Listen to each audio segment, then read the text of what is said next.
नमस्कार। देश की तमाम फटाफट खबरों में आपका स्वागत है। खबरों के लिए आपसे निवेदन कि यदि आपने हमारे चैनल को सब्सक्राइब नहीं किया तो कृपया करके आपके अपने चैनल को सब्सक्राइब करना ना भूलें। आप सब्सक्राइब करते हैं तो हमें हिम्मत होती है सही और सच्ची खबरें आप तक पहुंचाने की। तो क्या है आज की बड़ी खबर हरियाणा चुनाव की। हरियाणा चुनाव के बीच राहुल गांधी ने हरियाणा विजय संकल्प यात्रा शुरू कर दी है। सोमवार यानी 30 सितंबर को पहले दिन ये यात्रा नारायणगढ़ से थानेसर तक आई। यहाँ जनसभा में राहुल गांधी को भारी जन समर्थन भीड़ मिली। राहुल गांधी ने कहा कि मोदी जी के भगवान अडानी है, वह ऑर्डर देते हैं, मोदी जी ईडी और सीबीआई भेजकर काम करवा देते हैं। कांग्रेस नेता ने कहा कि हमें ऐसा हिंदुस्तान नहीं चाहिए जहां 25 लाख ऐश करे, हजारों करोड़ की शादी बनाए और किसान मजदूर भूखा मरे। मोदी जी नफरत बांट रहे, हिंदू मुसलमान को बांटने की बात करते हैं। चक्रव्यूह का आकार कमल बीजेपी का चुनाव चिन्ह जैसा है जिसमें फंसाकर अभिमन्यु को मारा गया। राहुल ने कहा कि अग्निवीर स्कीम अडानी के हथियार सेना को बेचने के लिए लाई गई। ये स्कीम जवानों की पेंशन चोरी का तरीका है।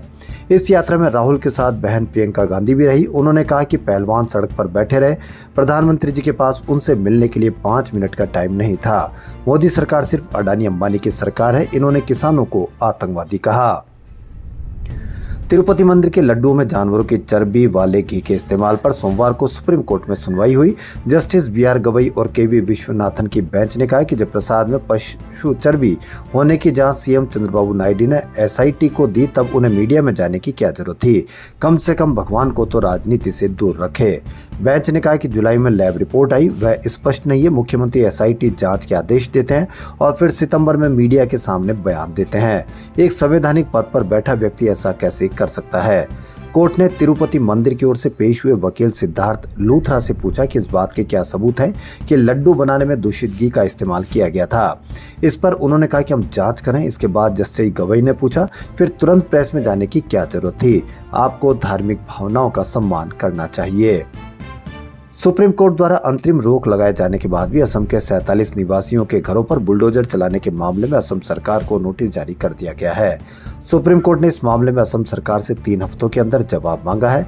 सुप्रीम कोर्ट ने अगली सुनवाई तक स्थिति को बरकरार रखने का भी आदेश दिया है। सुप्रीम कोर्ट के इस आदेश का मतलब है कि असम सरकार फिलहाल बुलडोजर नहीं चला सकती है। सुप्रीम कोर्ट में जस्टिस बीआर गवई और जस्टिस केवी विश्वनाथन की बेंच ने इस मामले की सुनवाई की है। दरअसल 17 सितंबर को सुप्रीम कोर्ट ने बुलडोजर की कार्रवाई को लेकर दाखिल की गई अलग अलग याचिकाओं पर सुनवाई करते हुए जारी किए गए अपने आदेश में कहा था कि कोर्ट की पूर्व अनुमति के बिना देश में कोई भी बुलडोजर की कार्रवाई नहीं की जाएगी। अगर ऐसा करना जरूरी होगा तो इससे पहले कोर्ट से अनुमति लेनी होगी।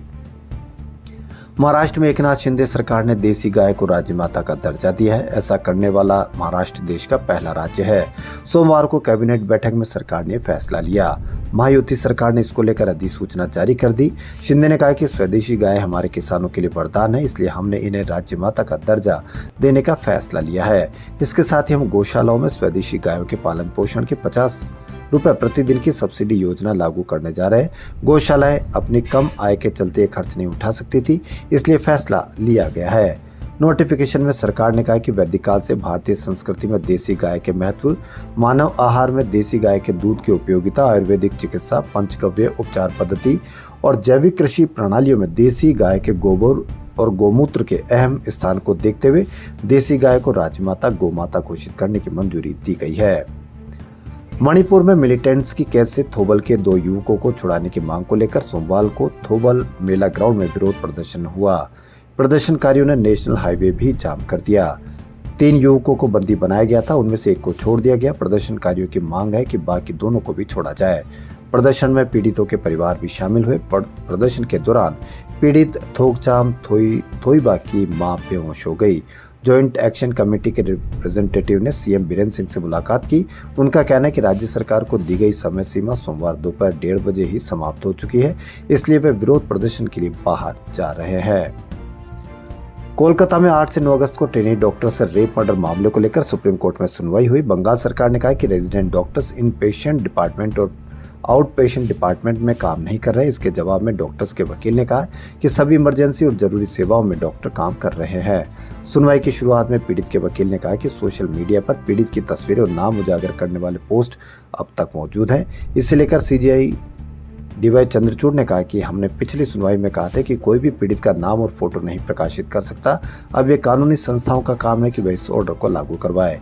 वहीं सुप्रीम कोर्ट ने बंगाल सरकार के उस आदेश पर भी नाराजगी जाहिर की जिसमें सरकार ने कहा था कि महिला डॉक्टर्स को नाइट ड्यूटी में न लगाया जाए। इस साल दादा साहेब फाल्के अवार्ड मिथुन चक्रवर्ती को दिया जाएगा। केंद्रीय मंत्री अश्विनी वैष्णव ने सोमवार को आज यानी घोषणा की। मिथुन दा को 8 अक्टूबर को 70वीं नेशनल फिल्म अवार्ड सेरेमनी में सम्मानित किया जाएगा। मिथुन करीब 5 दशक के करियर में बांग्ला, हिंदी, तमिल, तेलुगु, कन्नड़, ओडिया और भोजपुरी की 350 से ज्यादा फिल्मों में काम कर चुके हैं।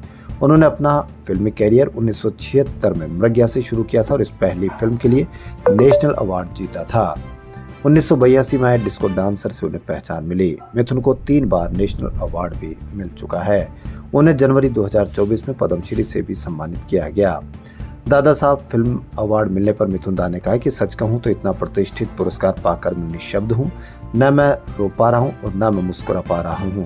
इतनी बड़ी चीज है, जहां से मैं आया हूं उस लड़के को इतना बड़ा सम्मान मिला है, मैं सोच भी नहीं सकता। मैं ये अपने परिवार और दुनिया भर के फैंस को डेडिकेट करता हूँ। खबरों फिलहाल इतना ही। यदि आपको हमारा चैनल पसंद आए तो लाइक, सब्सक्राइब और शेयर अवश्य करें। धन्यवाद।